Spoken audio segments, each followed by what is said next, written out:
Estoy profundamente agradecido por esta invitación, especialmente a Teresa Castell y a Nelson, al grupo vincular y al grupo de género y a todos ustedes porque me permite compartir experiencias y abrir, ¿no?, a una comunidad de pensamiento donde parecería que dentro de la diversidad estamos atravesando un momento muy significativo en la historia de la intersección del psicoanálisis con las teorías de género, con las teorías feministas en general, de las que las teorías de género tienen un papel destacado. Ocurre que me conozco lo suficiente como para saber que el solo hecho de estar de este lado del estrado basta y sobra para quitarme toda coherencia y toda espontaneidad, así que me voy a ver obligado a leer un texto y, en todo caso, con muchísimo gusto, si me interrumpen sería fantástico, y si no, al final ojalá produzca interrogantes y podamos compartir algunas de las ideas que fue mi intención al preparar el texto, pudieran ser disparadores para justamente poder ver y poner sobre la mesa posiciones confrontadas. Casi todo lo que pasó en Occidente, en la cultura occidental, tiene su origen en ese momento cumbre de la historia universal que fue el siglo V antes de nuestra era, en Grecia. Y de esa Grecia antigua, nos viene el movimiento de liberación de las mujeres. De la Grecia antigua nos llega también la orden del olvido forzoso, olvido colectivo. Lea más que en Grecia, en la Atenas del siglo V antes de nuestra era, la memoria fue prohibida, doblemente prohibida. La primera vez a comienzos del siglo, en el 494 a.C. La toma de Mileto, tragedia en la que Frínico daba cuenta del sufrimiento de la familia cónica aplastada por los persas, fue castigada con multas y suprimida para siempre. Y eso se debió a que durante la representación, como nos recuerda Heródoto, el teatro entero prorrumpió en lágrimas. De ahí el peligro de rememorar los propios males, padecimientos que no deben ser evocados como no se deberían abrir las heridas dolorosas. El pueblo de Atenas hizo saber que no iba a soportar escenas ni nada que pudiera afectarlo a partir del recuerdo. La segunda prohibición vino a finales del siglo V antes de nuestra era, intentando cerrar el paso al recuerdo de las desgracias provenientes esta vez de la propia guerra civil. Se prohibió entonces, en el 403 antes de nuestra era, recordar el horror como manera de lograr una reconciliación democrática. Amnistía con amnesia fue la consigna. No recordaré las desgracias fue el juramento que comprometió uno a uno a los demócratas atenienses y que supuso algo más: renunciar a la venganza, olvidar para evitar represalias, olvidar el duelo, la ira del duelo, enterrar el odio infinito como si nada hubiera pasado, memoria suprimida. Así, la política de Atenas comenzó allí donde se borró el recuerdo, donde cesó la venganza, donde se impuso el olvido colectivo. Se me hace necesario destacar aquí que la obligación de olvidar, la prohibición del recuerdo, fue fundamentalmente una imposición a las mujeres atenienses. Mujeres habitadas por un odio infinito, por una ira eterna a causa del duelo por sus hijos muertos en la guerra. Desde la polis griega hasta la Plaza de Mayo, fueron siempre las mujeres memoriosas las más peligrosas. Tal parecería ser que en nuestra cultura, en nuestra civilización patriarcal, ellas, dolidas, enlutadas, rencorosas, están siempre prontas para recordar y para clamar justicia. De ahí el poder de las lágrimas de las mujeres en el espacio público. No hay arma política más eficaz que el llanto de una madre. Mujeres atenienses rodeando y arrastrando la carrera del cuerpo lavado y vestido del difunto, vociferando, gritando sus lamentos, golpeándose la cabeza, arrancándose los cabellos y arañándose las mejillas hasta hacerlas sangrar. Mujeres excesivas en su duelo, enérgicas en su dolor. Había que callarlas, o al menos reglamentar lugar y tiempo para evitar que ese sufrimiento privado tuviera contundencia pública y política. De ahí las plañideras. Pero a pesar de la prohibición de las lágrimas, como bien describe Nicole Loró, en las mujeres también recayó la responsabilidad de montar guardia sobre la historia de la democracia. Al depositar en las mujeres los archivos de la polis, al instalarse en el Metroón, ese templo a la diosa Rea ubicado en el Ágora de Atenas, vecino y gemelo del Buleiteirón, sede del Consejo Ateniense donde se cocinaba la política democrática, al instalarse en el Metroón, decía, los archivos de la polis, la historia de la ciudad, quedaba en buenas manos. Pero no todo quedó reservado al poder político de las lágrimas. También el sexo hizo saber de su eficacia pública. En Lisístrata, del 411 antes de nuestra era, Aristófanes da cuenta de la huelga sexual que sostuvieron las mujeres en la Grecia antigua. Como parte de su estrategia para garantizar la paz y poner fin a la guerra del Peloponeso, las mujeres se negaron a mantener relaciones sexuales. Así, lágrimas y sexo, esas dos condiciones tan íntimas, quedaron desde entonces consagrados como recursos políticos. El movimiento de liberación de las mujeres, que como decía nos viene de la Grecia antigua y que seguramente es muy anterior, se renovó en los años 50 del siglo pasado, adquirió un marcado sesgo político en los años 60 y se extendió en los 70 con un fuerte rasgo teórico. El encuentro del feminismo con la literatura, con la filosofía, no se hizo esperar. El encuentro con el psicoanálisis era inevitable. A las teóricas feministas anglosajonas les hacía falta una teoría de la subjetividad. Llegaron al psicoanálisis desde la sociología, la antropología, la filosofía, la historia. Estoy pensando en Kate Millet, en Germaine Greer, en Joe Freeman, en Jane Flax, en Nancy Jodorov, en Teresa de Lauretis, en Nancy Fraser, en esa rockstar que es Judith Butler y en tantas más. Llegaron al psicoanálisis, decía, buscando una teoría que les permitiría responder a algunos interrogantes insolubles acerca del psiquismo. El principal de esos interrogantes es ¿por qué descansa en las mujeres el trabajo de reproducir la ideología patriarcal? Llegaron al psicoanálisis y se encontraron con Freud. Es decir, se encontraron con la envidia fálica atribuida a la mujer y con esa concepción insostenible acerca del complejo de Edipo que condenaba a las mujeres a realizarse a través de la maternidad. No obstante, no las tomó del todo por sorpresa. Ya Simone de Beauvoir, en El segundo sexo, 1949, las había alertado de que no todo estaba bien con Freud.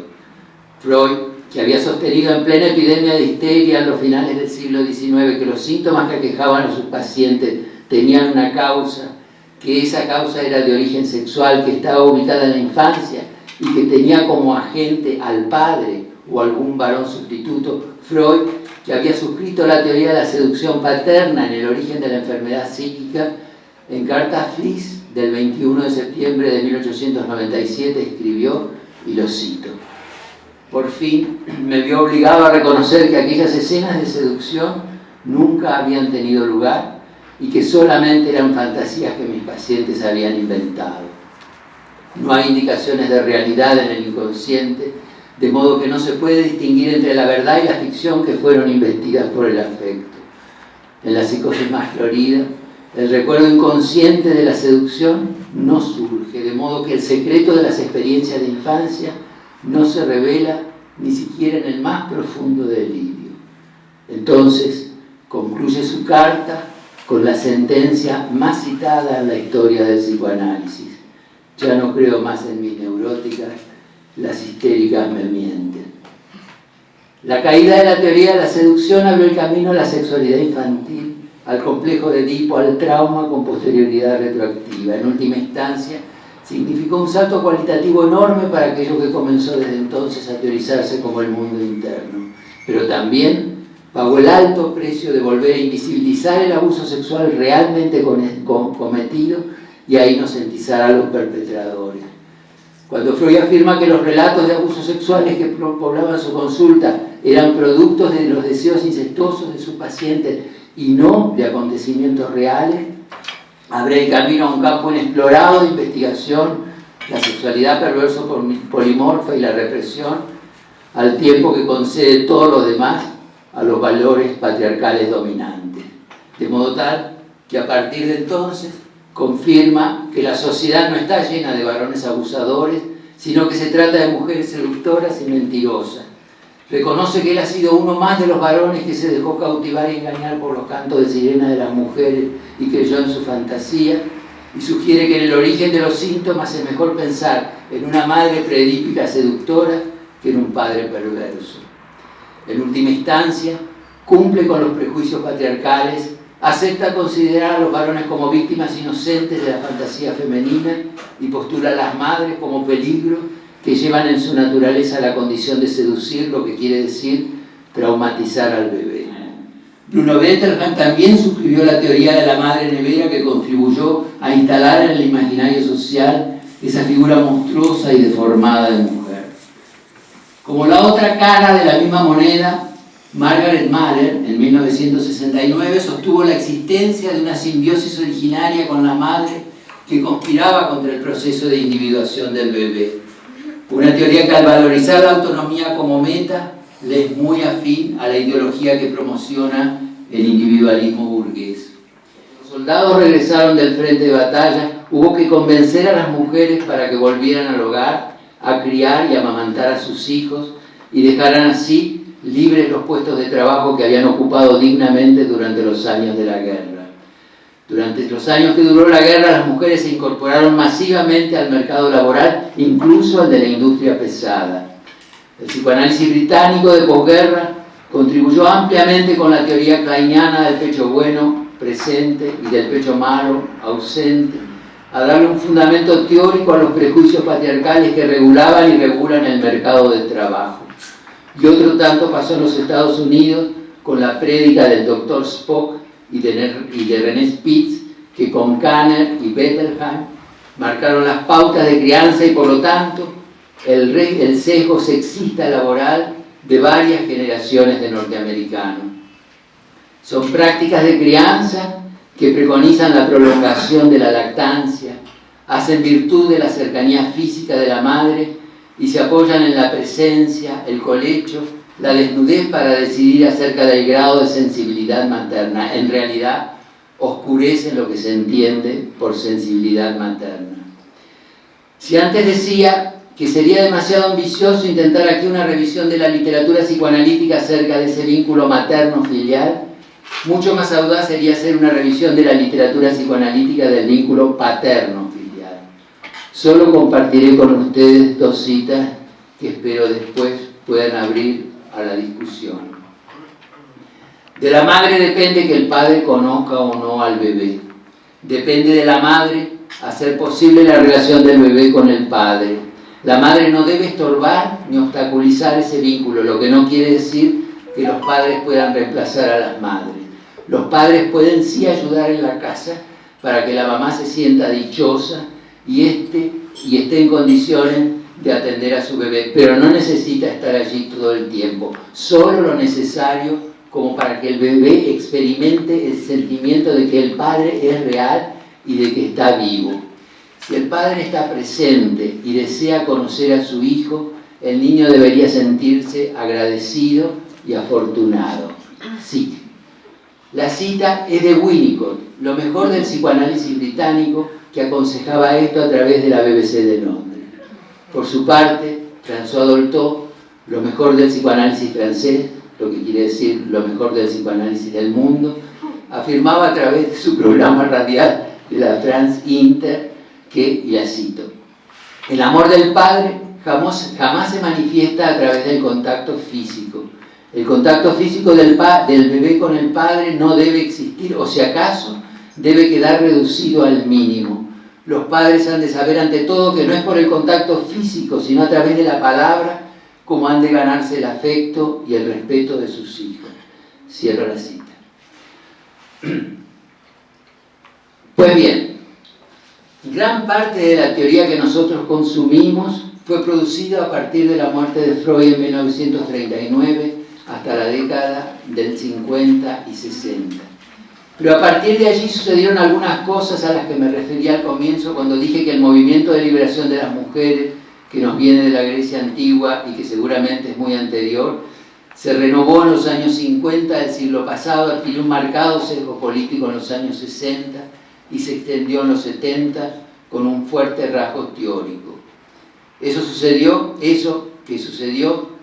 trascendente, fue el encuentro de los feminismos y los psicoanálisis, encuentro que tiene fechas muy precisas.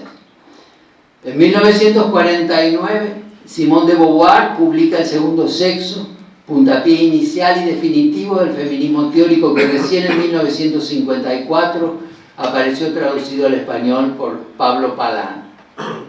En 1974, Juliette Michel marca un hito en la literatura que transcurre en la intersección del psicoanálisis y el feminismo. Es la primera feminista que se planta firme al afirmar la importancia y la validez del psicoanálisis para una teoría de la emancipación de las mujeres. Su límite es la aceptación dogmática de los postulados lacanianos. En 1978, ese es un año definitivo y decisivo, porque en el 78 Nancy Chodorow publica El ejercicio de la maternidad, donde fundamenta la importancia de la crianza compartida. En 1984, con Existe el amor maternal, así, entre signos de interrogación, ¿existe el amor maternal?, Elizabeth Badinter sacude los prejuicios que sostenían el amor maternal como algo esencial y natural de las mujeres, ubicando su aparición en un periodo muy reciente de la historia y por razones muy precisas a finales del siglo XVIII. También a partir de la década de los 80 viene teniendo una presencia significativa en el campo ampliado de nuestra disciplina, sobre todo en los Estados Unidos, el psicoanálisis relacional. A pesar de las diferencias que sostienen los autores que integran esta posición, todos coinciden en otorgarle una importancia equivalente tanto al conflicto intrapsíquico como a los vínculos interpersonales. Stephen Mitchell, Jessica Benjamin, Owen Rennie, Philip Bromberg, Daniel Stern y algunos autores postcloineanos británicos, entre los que cabe citar a Thomas Oden, Christopher Boras y Patrick Casement, se basan en la teoría de las relaciones objetales y en el psicoanálisis culturalista norteamericano de Sullivan, Fromm y Karen Horney para sostener la importancia del reconocimiento mutuo y de la intersubjetividad. Estos dos términos son fundamentales, el reconocimiento mutuo y la intersubjetividad. Y esto es definitivo no solo para obtener una nueva perspectiva al abordar los vínculos filiales, sino que permite una nueva aproximación al vínculo terapéutico desde que considera los fenómenos clásicos de la transferencia, la contratransferencia y la resistencia como construcciones mutuas creadas por el terapeuta y su paciente en la situación analítica. Aquí es fácil remontarse a Ferenczi y a la idea del psicoanálisis mutuo.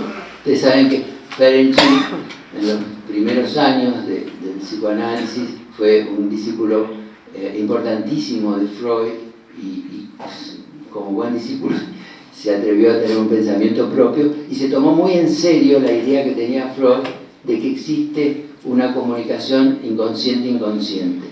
Entonces, él dijo, bueno, entonces el psicoanálisis podía ser un psicoanálisis mutuo. El psicoanálisis es una experiencia en la cual dos inconscientes se comunican, el del paciente, el del analista, y en realidad ambos son analizados por el inconsciente.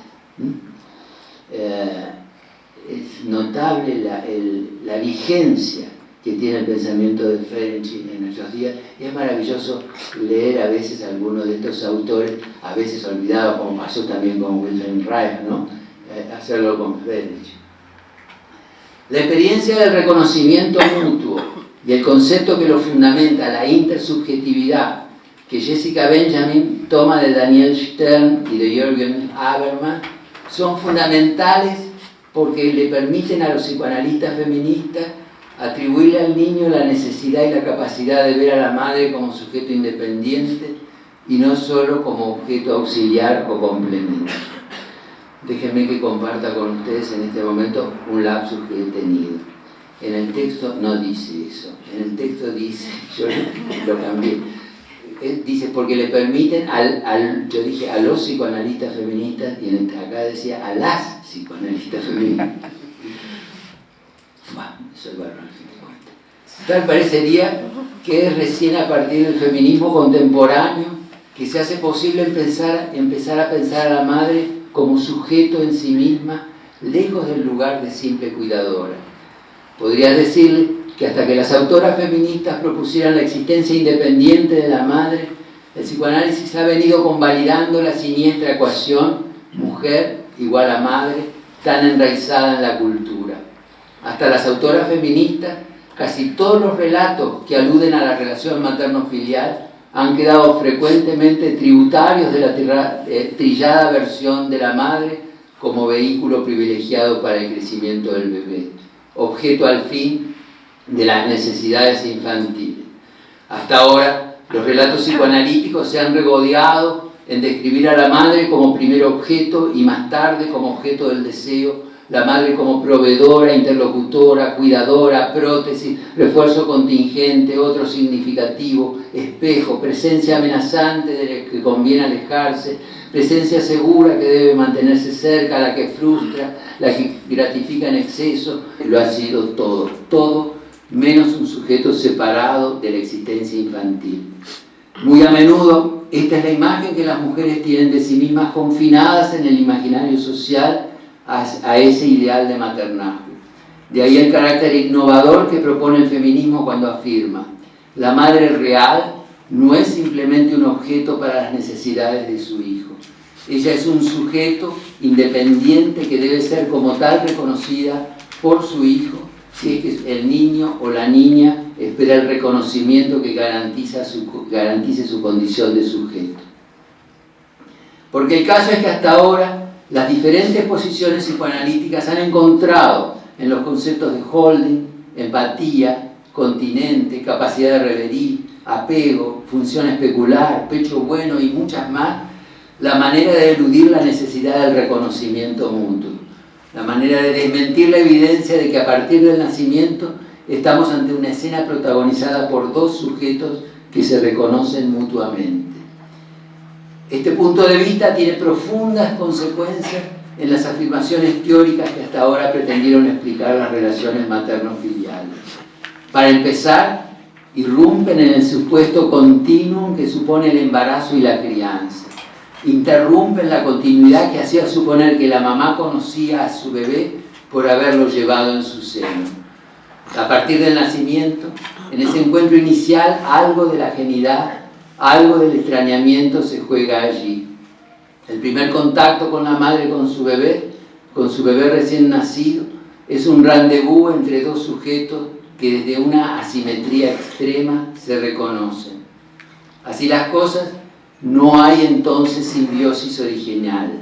No existe un tal apego que en función de un proceso de individuación debería resolverse. Es decir, no partimos del supuesto que la aspiración máxima es la separación y nuestra meta el individualismo, sino que muy por el contrario, se le atribuye al bebé una sensibilidad especial para conocer y relacionarse primero con la madre como sujeto y después con el mundo que lo rodea.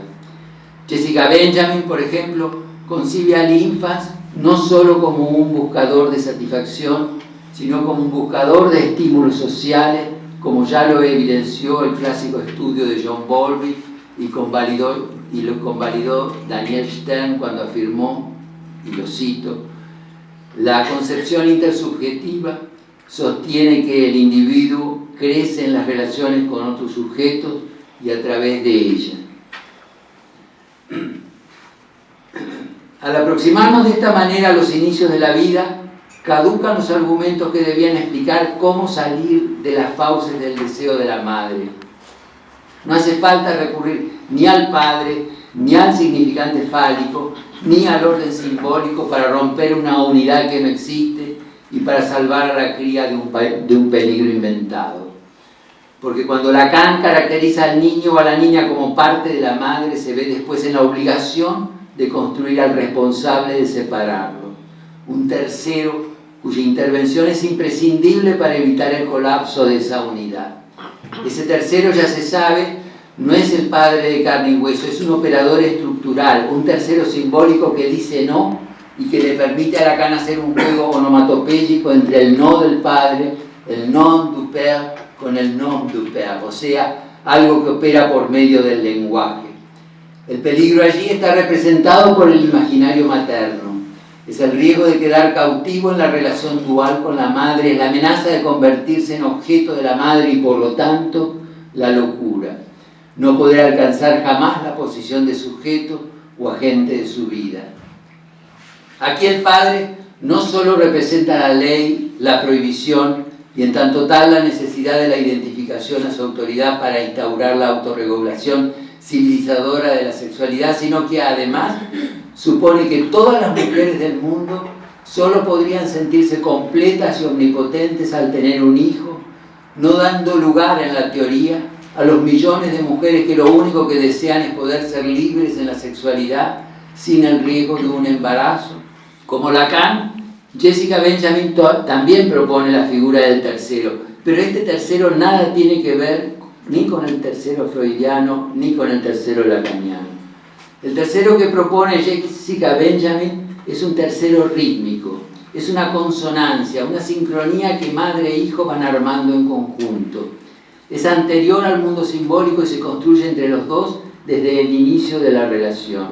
Es un proceso de acomodación mutua que surge en la interacción de la madre y el bebé, que no se diluye en una unidad originaria, sino que son dos distintos que van componiendo a pura participación un tercero, una posición que se experimenta como legalidad moral, no como algo que viene a separar o a poner un límite en la relación. A ese tercero co-construido le permite comprender que el conflicto entre necesidades se resuelve en términos de rendirse a la realidad en vez de someterse a una exigencia tiránica. La madre necesita mantener el conocimiento de que mucho del sufrimiento del bebé es pasajero, de modo que sea capaz de calmarlo sin desvanecerse en una unidad ansiosa. No obstante, es necesario entender que la construcción del tercero nada tiene que ver con una imposición superyoica. Es justamente lo contrario, un intento de evitar los estragos ocasionados en la subjetividad materna por los mandatos de cuidado que demanda el bebé. Si el conflicto de intereses es aceptado por la madre, puede hacerle lugar entonces a la valoración del desencuentro, no como el fin del mundo, sino como el paso a una posible reparación. Pero el concepto de reparación aquí también es diferente del sentido que tiene la obra de Melanie Klein, porque la reparación relacional nada tiene que ver con la reparación del objeto interno.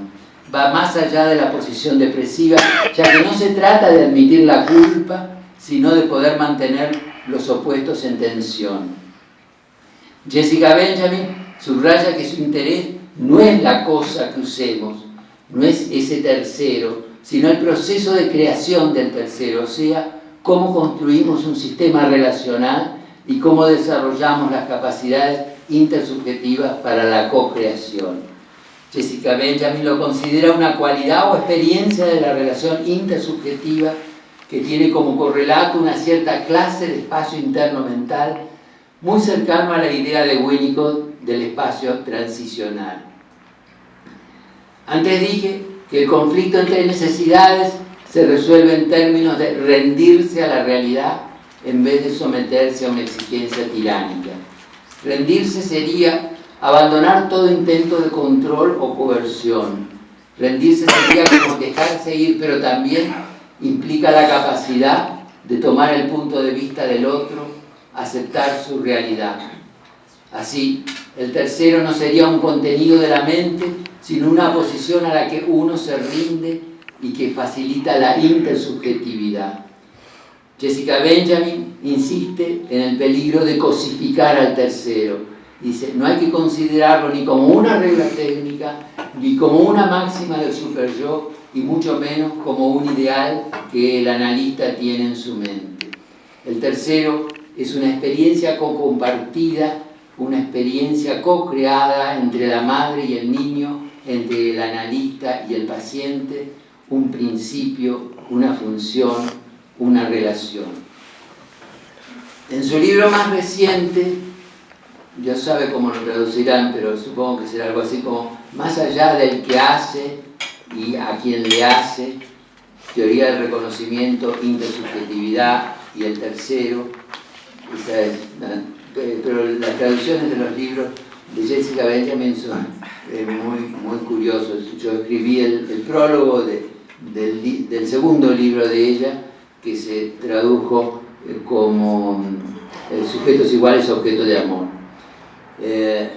Entonces, este libro, que aún no ha sido traducido al español, pero en este libro ella insiste en enfatizar que la madre o el cuidador primario puede crear este espacio si es capaz de sostener la tensión entre su subjetividad, la conciencia de sus deseos, el contacto consigo misma y la necesidad del bebé. El tercero rítmico puede ser ejemplificado por la madre, que puede mantener la conciencia de que el angustiante dolor del niño, la ansiedad de separación, por ejemplo, va a pasar junto a su empatía por ese dolor. Lo que quiere decir que la mamá puede ser capaz de mantener la tensión entre su perspectiva y la del bebé, su identificación con él y la capacidad adulta de observación. Y hay algo más. Ese espacio mental de la mamá debe, en cierta medida, llegar a ser evidente para el niño a lo largo del tiempo. En última instancia, reemplazar la teoría de la simbiosis materno-filial por la del vínculo intersubjetivo significa cambiar la imagen del bebé al pecho por la imagen del juego interactivo cara a cara. En fin, que estamos aquí reunidos por los feminismos y el psicoanálisis, esos monumentales edificios que nos convocan y que son en cierto sentido figuras especulares. Digo figuras especulares porque si para los feminismos lo personal es político, como propuso Carol Hanich, para los psicoanálisis lo político es personal. Y se menciona anteriormente a las feministas anglosajonas que recurrieron al psicoanálisis. Pues bien, de ese numeroso grupo, solo 3 tienen práctica clínica: Nancy Hollander, Nancy Chodorow y Jessica Benjamin. Nancy Hollander viene de la historia, Nancy Chodorow de la antropología y Jessica Benjamin de la filosofía. Ella hizo su doctorado con Habermas en Alemania.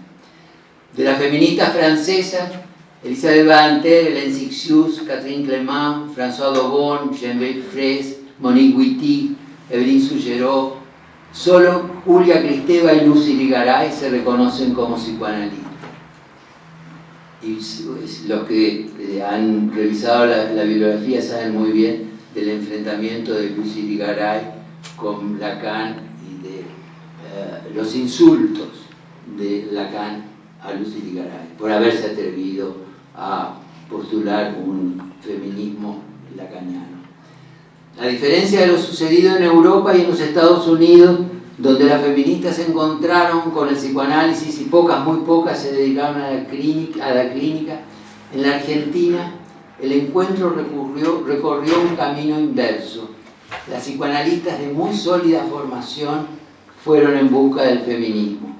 Eva Giberti, Marta Rosenberg, Ana María Fernández, Irene Meller, Mabel Burín, Débora Tajer, con quienes compartimos el foro y que en los últimos años también lo hicimos con Pilar Errázuri, a quien extrañamos mucho. Con ellos, ellas se acercaron al feminismo habiendo partido del psicoanálisis. Pero además, la producción más significativa que transitó por el camino abierto del psicoanálisis y el feminismo lo hizo siempre por fuera de las instituciones oficiales. Si bien es cierto que en estos últimos años, en un esfuerzo de ayornamiento acelerado, las asociaciones que integran la IPA han incorporado mal y tarde la cuestión del género, ninguna propuesta teórica original surgió de allí. No es de asombrarnos que los grupos lacanianos ignoren las teorías de género, ese irrelevante y sociológico producto anglosajón. Pero nada muy diferente ocurre con las otras teorías feministas. Basta recordar que en 1949, cuando Simone de Beauvoir terminó de escribir El segundo sexo y se lo hizo llegar a Lacan, que consumía toda teoría que se le ponía delante, se lo devolvió al mes sin haberlo leído. Y después despreció hasta la humillación, como les decía, a Lucy Irigaray. En fin, que si comencé afirmando que en los años 50 del siglo pasado el encuentro del psicoanálisis y el feminismo era inevitable, no podría terminar mi intervención sin mencionar a Isabel Darguía y a Mary Langer, las dos mujeres que me iniciaron en estas cuestiones. Isabel Darguía era una argentina y John Dumoulin, un norteamericano, que escribieron en Cuba en 1969 un texto antológico, el primer y el más importante de los ensayos feministas de la segunda ola, hacia una concepción científica de la emancipación de la mujer, tal el título del ensayo. Introdujeron por primera vez el término teórico del trabajo invisible para aludir al trabajo realizado por las mujeres en la esfera doméstica, trabajo sin cuyo aporte hubiera sido imposible el desarrollo de la ciencia, de la técnica y de la cultura por parte de los hombres a lo largo de la historia de la humanidad. Yo tuve la suerte de conocer a Isabel y a John en enero de 1972 y curiosamente llegué a ellos por el psicoanálisis. Sabiendo que iba a viajar a Cuba, Mary Langer me habló del trabajo de Isabel y John que acababa de leer y me sugirió que me acercara a ellos. Nunca supe cómo ese trabajo había llegado a sus manos. No obstante, la mujer, sus limitaciones y potencialidades, tal el título del trabajo que Mimi publicó en el Cuestionamos de 1972, Mimi es el nombre como la llamábamos a Mary Langer, lleva un exergo de Fidel Castro, dice así: si las mujeres creen que su situación dentro de la sociedad es una situación óptima, si las mujeres creen que la función revolucionaria dentro de la sociedad se ha cumplido, estarían cometiendo un grave error. A nosotros nos parece que las mujeres tienen que esforzarse mucho para alcanzar el lugar que realmente deben ocupar dentro de la sociedad. El exergo de Isabel dice así: la mujer es el producto más deformado de la sociedad de clases. El impacto que tuvo la obra de Isabel y de John nos llevó a Silvia Huerta y a mí a publicar en la revista Casa de las Américas en 1972 un trabajo de elocuentísimo título: Marxismo y o feminismo, el IO entre signos de interrogación. Mary Langer había nacido en 1910. Ella fue psicoanalista en la Viena de principios del siglo XX, se formó en la Wiener Vereinigung y conoció al Freud de los últimos años, pero no se analizó con él, se analizó con Richard Sterba y supervisó sus casos con Anna Freud y con Lampel de Groot. Integró las brigadas internacionales que durante la Guerra Civil Española convocaron a la Pasionaria y fundó en su primer exilio la Asociación Psicoanalítica Argentina, madre del psicoanálisis latinoamericano. Fue la única mujer que integró el grupo de los fundadores y renunció a la Asociación Psicoanalítica Argentina y a la Asociación Psicoanalítica Internacional con el grupo Plataforma en 1971. Antes, en 1951, piensen ustedes que Simone de Beauvoir en el 49 escribió El segundo sexo y recién en el 54 se tradujo al español. En 1951, Mary Langer había publicado Maternidad y Sexo, texto antológico sobre el tema que hoy nos convoca. Desde 1974, Mary Langer residió en México, donde lideró todo tipo de actividades solidarias con las víctimas del terrorismo de Estado en los países de América. Ella fue mi maestra, mi supervisora y mi amiga. Entonces, no podría terminar mi intervención sin citarla. Hablo conmigo. Una madre, decía Mimi, una madre amargada y encerrada en su hogar e irritada con los niños, su casi única compañía y objeto de dominio, suele dar menos que otra que vive llena de estímulos de la afuera y les dedica solo un tiempo limitado, pero bien dedicado. Y más adelante, la necesidad de la propiedad privada es inducida en el niño a través del primer vínculo exclusivo con la madre y de su amor posesivo. Y es posesivo no tanto por lo natural y por eso inmutable, no tanto por la dependencia generada por la total indefensión del cachorro humano, sino porque la mujer, excluida generalmente del proceso de producción, pone en el niño, único producto visible y perdurable de ella, todas sus necesidades. Muchas gracias. Una pregunta más desde la teoría, porque si bien nosotros advertimos que en este planteamiento hay algunas cosas del intersubjetivismo, lo relacional, de Benjamin, de Choro, también tenemos claro que tú tienes una mirada con un peso a lo cultural, a lo histórico importante, y nos parece que en lo intersubjetivo eso no siempre está presente. A pesar de que yo no tengo una simpatía, o ni siquiera simpatía, una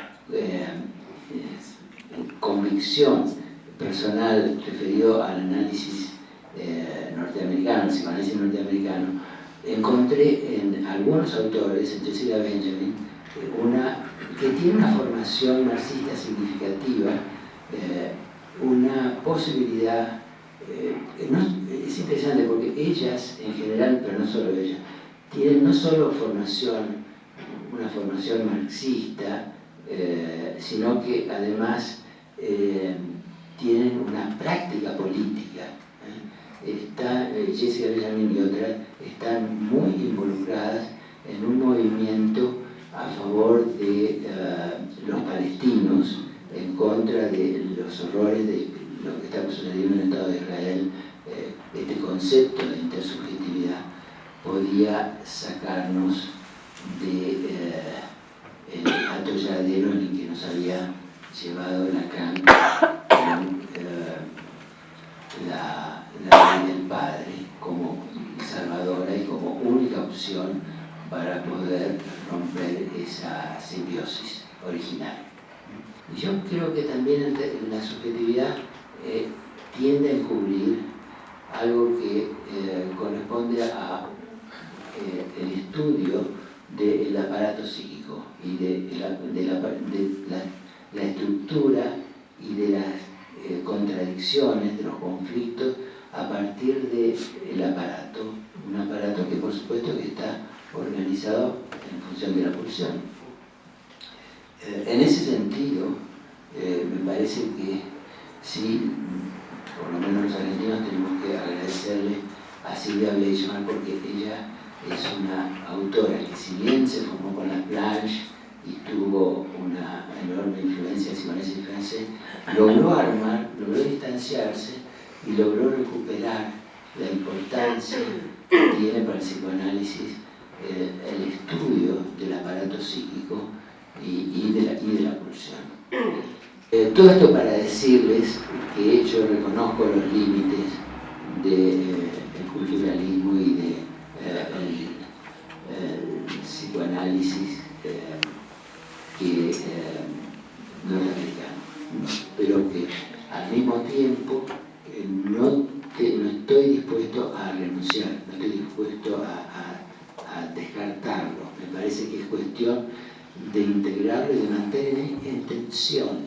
Se armaron en torno a una frase que nos quedó reverberando, que dijiste casi en off. Algo así como: Son las que cuidan. Finalmente, soy un varón. ¿Cómo lo haces?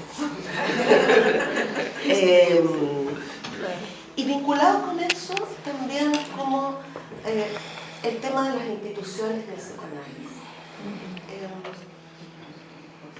en un momento en que se reivindica la mutualidad, el reconocimiento mutuo como productores de espacios terceros que construyen conocimiento y afirman identidades, ¿cómo traer el tema de las instituciones, que tanto mal ha hecho el psicoanálisis en general, ¿no? Tanta distorsión, el psicoanalismo?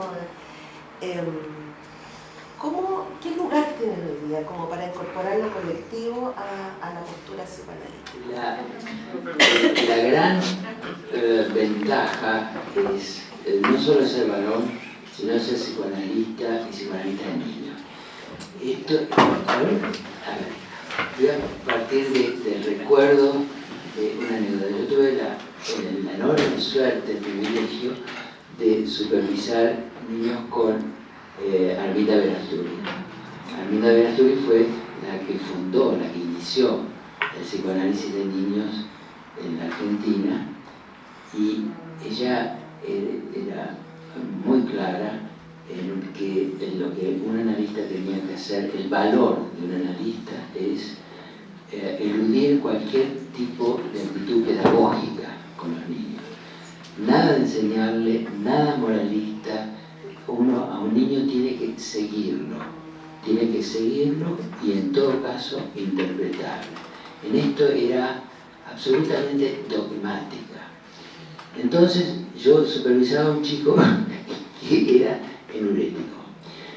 Era la época en la que, quiero decirle, ella, Betty Garma, yo no tanto, pero porque me limitaban, pero los consultorios de niños eran lugares apropiados para que los niños jueguen. Ellas tenían un arenero, tenían agua, un arenero en un departamento. No sé si ustedes pueden imaginar lo que es tener un arenero. Bueno, yo no tenía un arenero, pero por supuesto que tenía agua y tenía todas esas cosas que los niños usan para jugar. El niño que yo supervisaba era un niño enurético. Y el enurético que hacía las sesiones inundaba el consultorio, abría el agua y empezaba a jugar con agua, y entonces yo iba esperando siempre que ella me dijera que me autorizara para que yo pusiera un límite a eso, ¿no? Y ella me decía interpretar. Yo lo interpretaba, pero nada, a veces cada vez más, y yo iba y interpretaba, y cada vez más, y iba a las supervisiones cada vez más, y ella interpreta tal cosa, interpreta tal otra, no.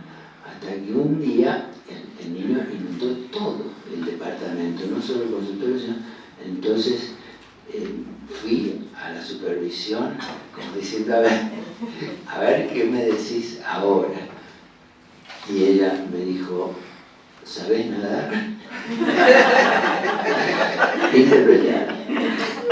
Por supuesto que era una medida exagerada, hoy no lo haría, en fin, pensaría, pero me enseñó que un niño hay que, en un tratamiento con los chicos, hay que acompañarlos, hay que seguirlos y aprender, tratar de entender qué piensan, qué teorías tienen sobre la realidad, por dónde están, y intervenir lo menos posible, sobre todo en cuestiones que tienen que ver con cuestiones pedagógicas. Después, por ejemplo, cuando yo regresé de mi exilio en el 84 a la Argentina, regresé con una computadora y no tenía dónde ponerla, la puse en consultorio de niños, una laptop, y un día, ante mi horror, veo que un chico va y la agarra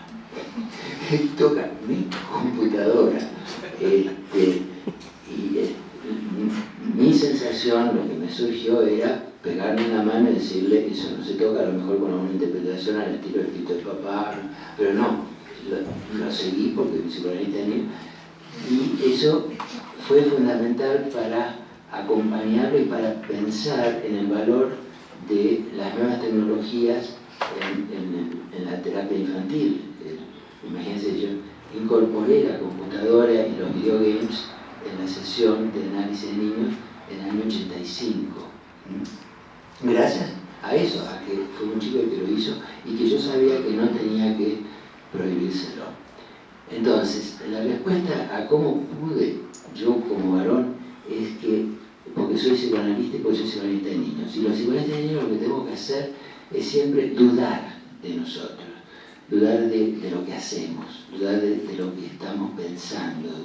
Entonces me parece que esa renuncia a la certeza, renuncia a las convicciones y una permanente duda de por qué estoy haciendo esto, y para que esa desconfianza me parece que fue fundamental para ir modificando, y hasta el día de hoy, porque en realidad permanentemente yo me pregunto por qué estoy haciendo esto, por qué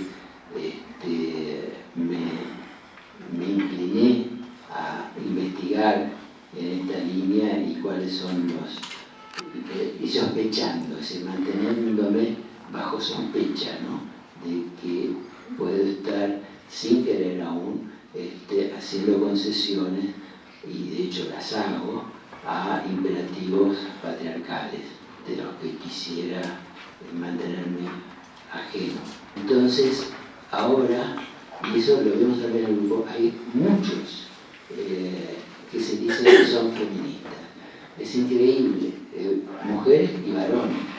Y hay muchísimos varones que sacan chapa de ser feministas y de tener las mejores intenciones, y es probable que eso sea bueno en un sentido y en otro también sospechoso de que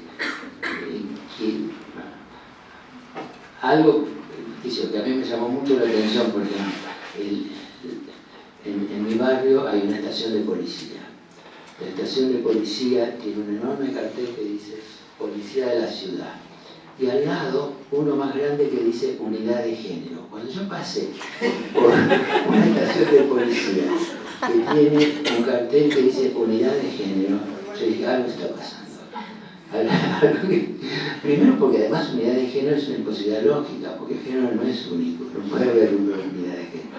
Y segundo porque si la policía ya se apropia del género, por un lado es un logro, pero por otro lado es como para pensar, ¿no?, qué es lo que está pasando. Entonces,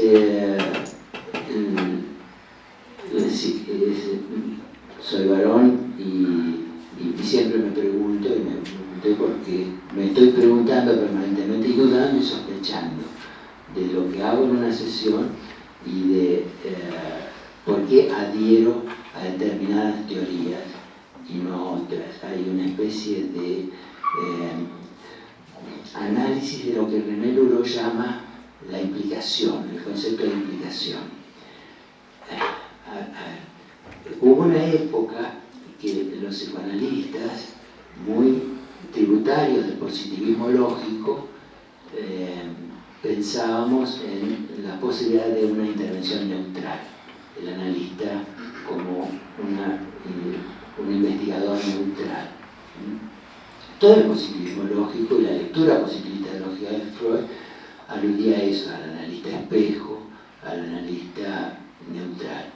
La década del 60 rompió con el ideal de la neutralidad del investigador en general, no solo del psicoanálisis, y instaló la figura de los intelectuales comprometidos. En la década del 60 y 70, la obligación era estar comprometido con la realidad de la que uno participa. Eso generó un daño tremendo, sin nada más que recordar lo que pasó en la ex Unión Soviética con los intelectuales comprometidos y con el realismo socialista, para darse cuenta de que la imagen del compromiso es el compromiso con la realidad, que parece tan bueno, es un error enorme.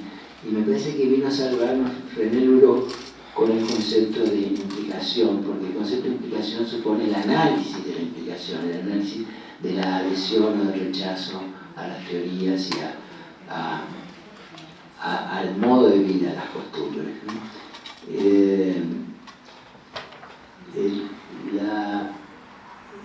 Con respecto a las instituciones, Sí, dije eso y a mí me parece que es de señalar. Los estudios de género se hicieron por fuera, los estudios feministas se hicieron por fuera de las instituciones. Las instituciones en general, son fatales para la producción, son necesarias, inevitables, tienen su historia.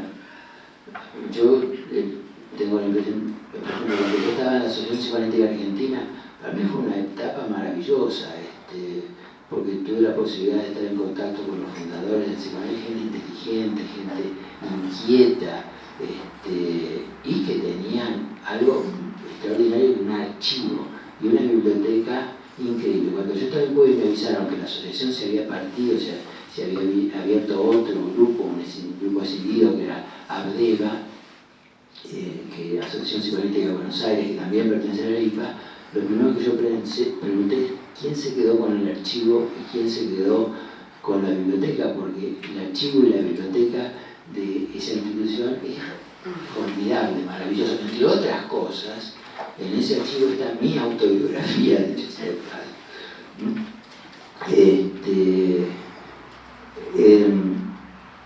y creo que las instituciones son importantes, que uno no puede pensar en solitario, y además el psicoanálisis no solamente es la organización, la asociación, sino que es la institución imaginaria de la sociedad.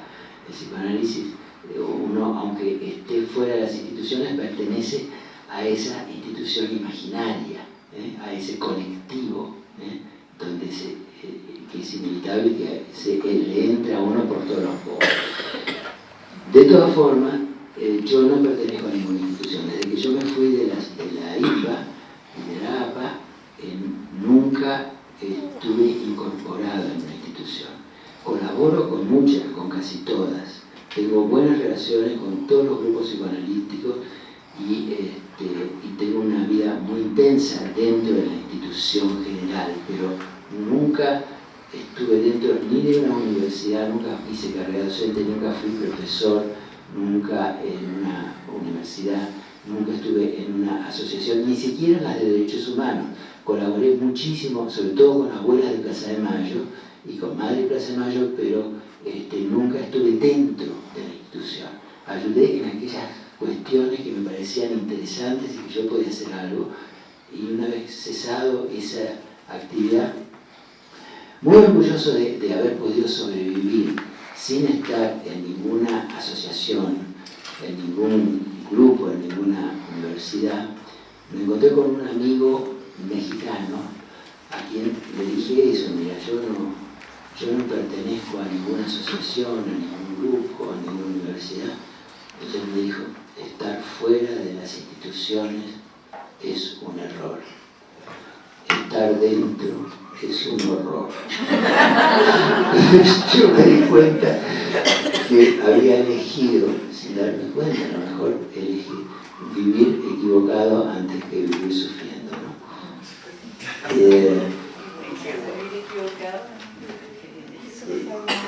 Pero no se lo recomiendo. No es que puedo mostrarme como un ejemplo. No me gustaría que quede que el ideal es estar fuera, porque yo creo que la relación con pares, la relación de intercambio, yo lo sufrí enormemente cuando estaba en Cuba, porque cuando yo me exilié de la Argentina, que es como estar en la meca del psicoanálisis, donde todo es psicoanálisis, uno prende la radio, sale un psicoanalista opinando, yo a veces opinando cada cosa. Llegué en Cuba, no había psicoanalistas, en Cuba estaba Silvia y yo y nada más, y el espejo. Entonces no había posibilidades de intercambio, y esa sensación de que uno puede perder la técnica, puede perder la reflexión, al no tener colegas con quienes compartir, fue muy grande, ¿no? Con respecto al tercero rítmico, o sea, de lo que estoy comprendiendo bien, está este espacio intersubjetivo de co-construcción. Pero desde una pregunta más como conceptual, ¿sería quizás más adecuado pensarlo más que una un espacio de co-construcción, un espacio de deconstrucción, entendiendo que estamos hablando de sujetos que de alguna u otra forma están determinados culturalmente, entonces están adscritos a algo ya, quiera uno no, establecido, donde uno ve si quiere luchar contra eso, nomás contra la corriente o no. Sí, porque es la deconstrucción del patriarcado, deconstrucción de los estereotipos y los imperativos patriarcales de la justicia tributaria.